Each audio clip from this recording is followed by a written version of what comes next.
Hello friends, welcome to HSSC Adda. HSSC Adda YouTube channel पर आप सभी का एक बार फिर से स्वागत है।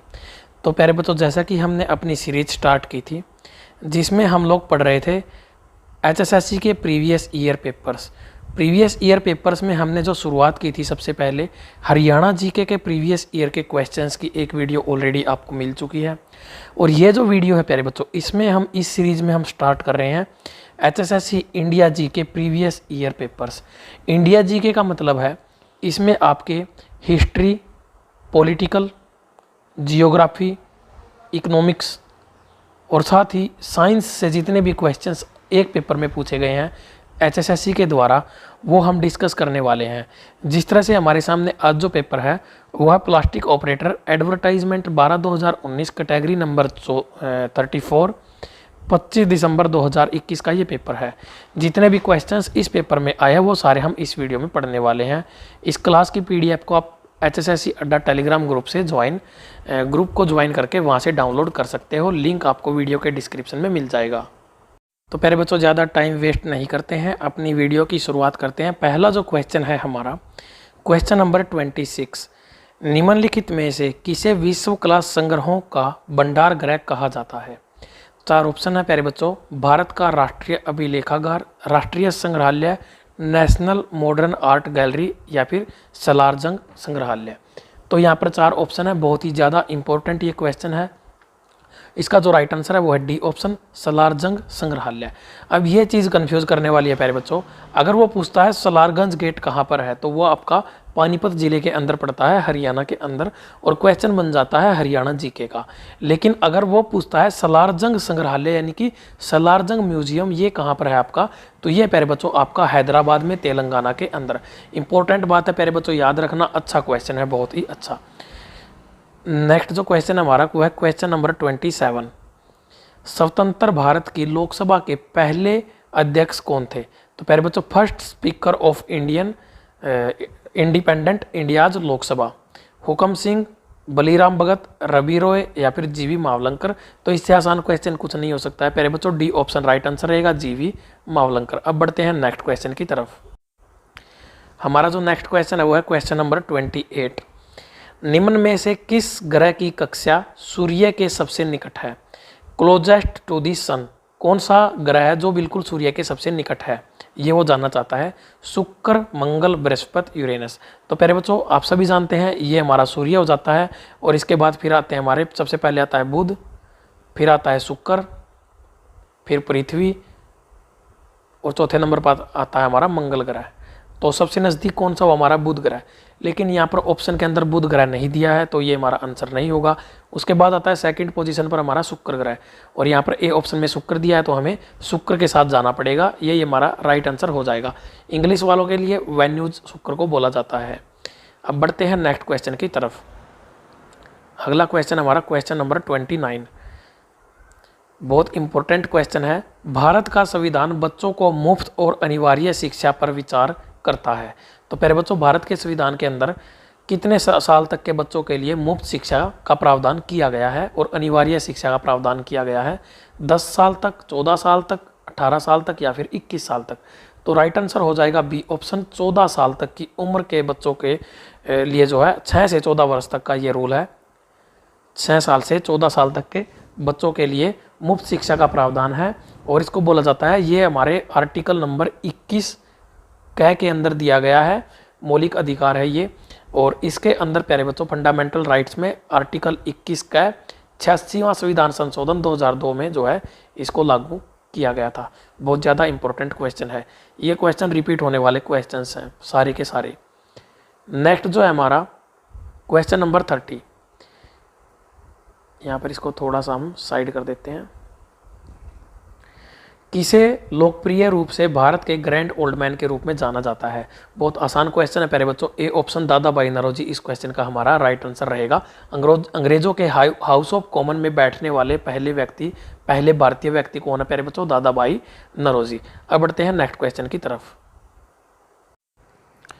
तो प्यारे बच्चों, यहाँ पर हमारा जो अगला क्वेश्चन है वो है क्वेश्चन नंबर 31।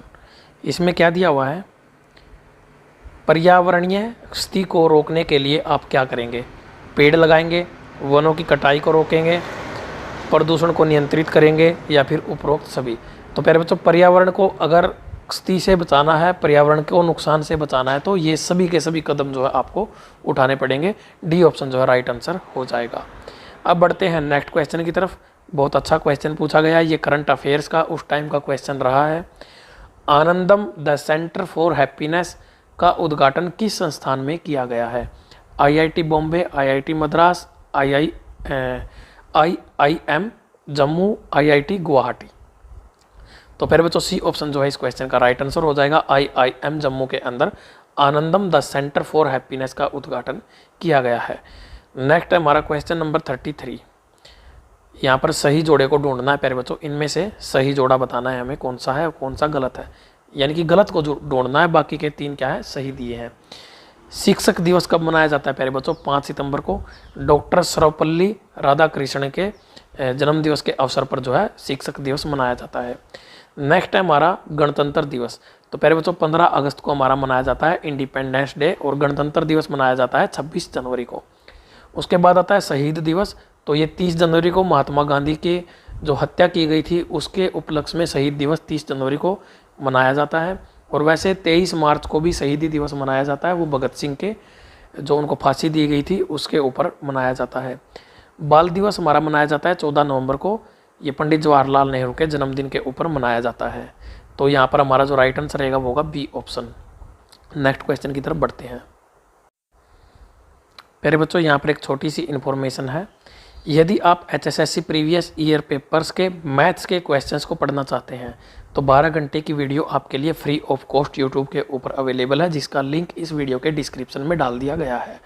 और उस क्लास की PDF जो है यदि आप परचेज करना चाहते हो तो 30 रुपये में वो PDF आपको मिलेगी, जिसमें आपको 2015 से लेकर दिसंबर 2021 तक जितने भी HSSC के प्रीवियस ईयर के 250 प्लस प्रीवियस ईयर के पेपर्स को मैंने इकट्ठा किया, उसमें से जो अच्छे क्वेश्चंस हैं 750 प्लस क्वेश्चंस विद सॉल्यूशन आपको मिल जाएंगे और आंसर की के साथ भी मिल जाएंगे। तो ये PDF आपके लिए रामबाण है।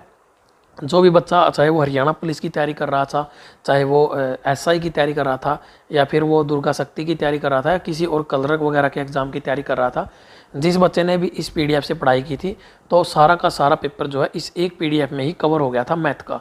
ये बहुत ज़्यादा इंपॉर्टेंट है, प्रीवियस ईयर का सारा कंटेंट अपडेटेड है PDF, और 79, 88, 10, 14, 12 नंबर से आप इस PDF को परचेज कर सकते हो। इसके अलावा प्यारे बच्चों यदि आप कंप्लीट मैथ का कोर्स लेना चाहते हो तो वेटिकन इंस्टीट्यूट की ऐप पर जाकर मेरे द्वारा पढ़ाया हुआ arithmetic plus advance plus NCERT सबसे बेस्ट है प्यारे बच्चों। सिर्फ 199 रुपये में आपको ये कोर्स मिल रहा है, और चाहे किसी भी एग्ज़ाम के आप प्रिपरेशंस कर रहे हो, आपका जो है हर तरह का किसी भी टाइप का एग्ज़ाम हो, हर एग्ज़ाम को टारगेट करने वाला ये मैंने बैच तैयार किया हुआ है, स्पेशल प्री प्लस मेंस। और आप इसको वेटिकन इंस्टीट्यूट की ऐप पर जाकर कोर्स को ले सकते हो। तो प्यारे बच्चों नेक्स्ट क्वेश्चन की तरफ बढ़ते हैं। Question number 52। उस उपकरण का नाम बताइए जिसका उपयोग यांत्रिक ऊर्जा को विद्युत ऊर्जा में बदलने के लिए किया जाता है। Dry cell, Daniell cell, dynamometer या फिर डायनामो। वो क्या कहना चाहता है प्यारे बच्चों? मैकेनिकल एनर्जी को इलेक्ट्रिकल एनर्जी में चेंज करने के लिए किसकी ज़रूरत पड़ती है? तो डायनामो की ज़रूरत पड़ती है। डी ऑप्शन हमारा राइट आंसर हो जाएगा। अगर वो इसका विपरीत पूछ लेता है, इलेक्ट्रिकल एनर्जी को अगर मैकेनिकल एनर्जी यानी कि यांत्रिक ऊर्जा में बदलना है, तो प्यारे बच्चों इसके लिए किसका यूज़ किया जाता है? जनरेटर का यूज़ किया जाता है। हमारा जो अगला क्वेश्चन है साइंस का ही क्वेश्चन है। पास्कल के नियम पर कार्य करने वाली मशीन कहलाती है vernier caliper, hydraulic press, barometer या फिर स्क्रू गेज। तो प्यारे बच्चों पास्कल के नियम के ऊपर जो कार्य करेगी, हाइड्रोलिक चीज़ें जितनी भी होती हैं वो सारी क्या होती है? पास्कल के नियम को यानी कि लॉ को फॉलो करती हैं। अब बढ़ते हैं नेक्स्ट क्वेश्चन की तरफ। नेक्स्ट है हमारा क्वेश्चन नंबर 54। इसको थोड़ा सा छोटा करना पड़ेगा ताकि स्क्रीन पर पूरा आ जाए। ये देखिए question number 54। Thermal power plant को ऊर्जा का खराब स्रोत माना जाता है, क्यों? तो थर्मल पावर प्लांट से हमें इलेक्ट्रिकल एनर्जी मिलती है, लाइट मिलती है, तो उसको एनर्जी का एक खराब स्रोत क्यों माना जाता है? क्योंकि यह बहुत कम मात्रा में जीवाश्म ईंधन का प्रयोग करता है। ऐसा नहीं है, जीवाश्म ईंधन यानी कि कोयले का बहुत ज़्यादा उपयोग जो है इसके अंदर होता है। पूरी की पूरी ट्रेनें इसके अंदर भर के जाती हैं। नेक्स्ट है हमारा बी ऑप्शन क्योंकि जीवाश्म ईंधन के जलने से हानिकारक गैसें निकलती हैं। ये हमारा सही हो सकता है, क्योंकि बिजली हानिकारक है और पर्यावरण को प्रदूषित ऐसा कुछ नहीं है। ये भी हमारा गलत है, ये भी हमारा गलत है। और आगे क्या दिया हुआ है, चूँकि थर्मल पावर प्लांट कम मात्रा में बिजली उत्पादन करते हैं, ऐसा भी नहीं है। ठीक है, तो राइट आंसर बी ऑप्शन हो जाएगा। जीवाश्म ईंधन के फॉसिल फ्यूल के जलने से हानिकारक गैसें निकलती हैं। नेक्स्ट क्वेश्चन हमारा क्वेश्चन नंबर 55। ये भी हमारा साइंस का क्वेश्चन है, या फिर इसको एनवायरनमेंट का क्वेश्चन भी कह सकते हैं, वैसे ये साइंस का ही है। वायु प्रदूषण के बढ़े हुए स्तर का परिणाम डैश में होता है। अम्ल वर्षा, ग्लोबल वार्मिंग, श्वसन संबंधी समस्याएं, या फिर ये सभी। तो राइट आंसर रहेगा डी ऑप्शन। अगर पोल्यूशन बढ़ता है तो उससे एसिडिक रेन भी होती है, उससे प्यारे बच्चों आपको ग्लोबल वार्मिंग का भी सामना करना पड़ेगा और रेस्पिरेटरी से प्रॉब्लम भी होती है उससे। अब बढ़ते हैं नेक्स्ट क्वेश्चन की तरफ। हमारा जो नेक्स्ट क्वेश्चन है वह कथन चुने जो अधातु के बारे में सही है, यानी कि नॉन मेटल के बारे में सही है। ऑप्शन ए दिया हुआ है, ब्रोमीन एक तरल अधातु है, यानी कि प्यारे बच्चों बिल्कुल सही कथन दिया हुआ है। ब्रोमीन जो है वो एकमात्र लिक्विड नॉन मेटल है। नेक्स्ट है हमारा ग्रेफाइट बिजली का एक कुचालक है, और ये प्यारे बच्चों कार्बन का ही एक अप्रूव होता है और बिजली का सुचालक होता है, बिल्कुल सही है। नेक्स्ट है हमारा अधिकांश अधातु ऑक्साइड अम्ल हैं। ठीक है, बिल्कुल सही कह रहा है प्यारे बच्चों। जो नॉन मेटल होती हैं वो ऑक्सीजन के साथ जब रिएक्शन करती हैं तो एसिडिक ऑक्साइड बनाती हैं। अगर मेटल्स की बात करेगा तो वो बेसिक जो है ऑक्साइड देंगी, यानी कि अक्षारीय ऑक्साइड बनाती हैं मेटल्स। तो इसका आंसर होगा डी ऑप्शन। ये सभी चारों के चारों बिल्कुल सही है अधातु के बारे में। अगला क्वेश्चन है हमारा बिल्कुल सही साइंस से क्वेश्चन दिया हुआ है। ये भी हमारा बहुत सारे क्वेश्चन साइंस के हैं यहाँ पर। निम्न में से कौन सा अम्ल सबसे प्रबल अम्ल है? तो सबसे प्रबल यानी कि सबसे स्ट्रोंग एसिड इनमें से कौन सा होगा? तो एसिड क्या होते हैं प्यारे बच्चों? जिनका पीएच वैल्यू 1 से लेकर 7 तक होती है वो हमारे क्या होते हैं? एसिड होते हैं, यानी कि अम्ल होते हैं। जिसकी जितनी कम पीएच उतना ज़्यादा एसिडिक। तो HCl का पीएच 1 होता है, सबसे ज़्यादा एसिडिक। ए ऑप्शन हमारा राइट आंसर है। उसके बाद pH 5 दिया हुआ है, तो ये भी हमारा अम्ल है लेकिन कम स्ट्रोंग है। नींबू का pH 2.2 होता है, ये भी एसिडिक है लेकिन HCl से कम है। और दूध का pH 6 होता है, ये भी हमारा एसिडिक है लेकिन क्या है? HCl से कम एसिडिक है। नेक्स्ट क्वेश्चन की तरफ बढ़ते हैं प्यारे बच्चों। हमारा अगला क्वेश्चन है